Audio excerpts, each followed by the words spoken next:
നമ്മുടെ വീട് ഐശ്വര്യപൂർണമാക്കുന്നതിന് ആവശ്യമായ ഒരു അനുഷ്ഠാനമാണ് പ്രാതഃസന്ധ്യയിലും സായം സന്ധ്യയിലും ദീപം തെളിയിക്കുക എന്നത്. ഇരു സന്ധ്യകൾക്കും ഈശ്വരാരാധനയിൽ സവിശേഷ പ്രാധാന്യവുമുണ്ട്.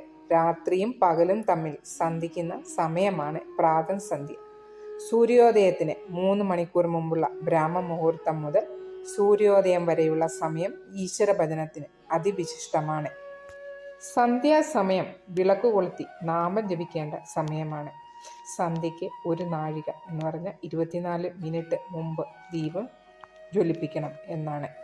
സന്ധ്യാസമയത്തും രാവിലെയും ദീപം പൂജാമുറിയിലോ, പൂജാമുറി ഇല്ലെങ്കിൽ നിങ്ങൾ വിളക്ക് വയ്ക്കുന്ന ഒരു സ്ഥലം കാണുമല്ലോ, അത് ഏറ്റവും ബെറ്റർ ആയിട്ടുള്ളത് കിഴക്ക് വടക്ക് കോർണർ തന്നെയാണ്. അപ്പോൾ അവിടെ വിളക്ക് വയ്ക്കുകയും ശേഷം നിങ്ങൾക്ക് തുളസിത്തറയിൽ വിളക്ക് വയ്ക്കുകയും